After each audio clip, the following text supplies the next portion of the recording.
So the start of my journey to writing this novel happened when I was still back in pharmacy school.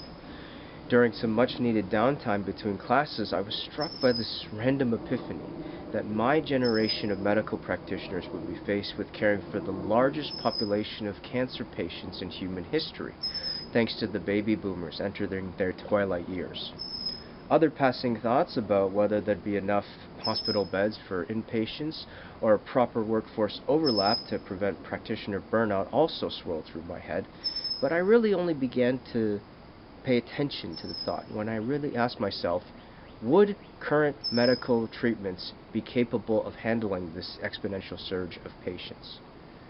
Oncology teaches us that the more advanced and aggressive a cancer is, the more its cell's genetics will be riddled with mutations. The longer an organism lives, the more likely it will acquire mutations in its DNA, making the elderly population the most prone to developing advanced stage cancers.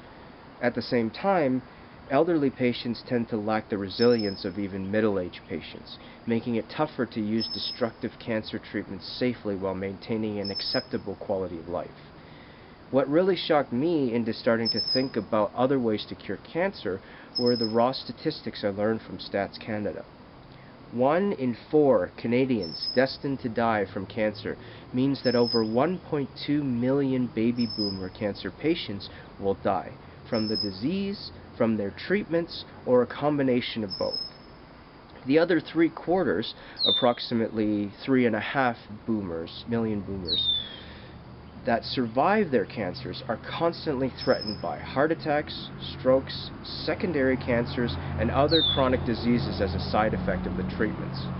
The major tipping point for me was that 2018 euthanasia statistics are still reporting terminal cancer patients as making up 65 to 70% of those requesting medical assistance and dying. In 10 to 20 years, these percentages may not change much if traditional therapies are maintained, but the thought of euthanasia requests in the tens or hundreds of thousands, now that chilled me to the bone. By then, I knew I couldn't keep quiet anymore. I had to find a way to show as many people as I could that cancer can be cured in a non-destructive way.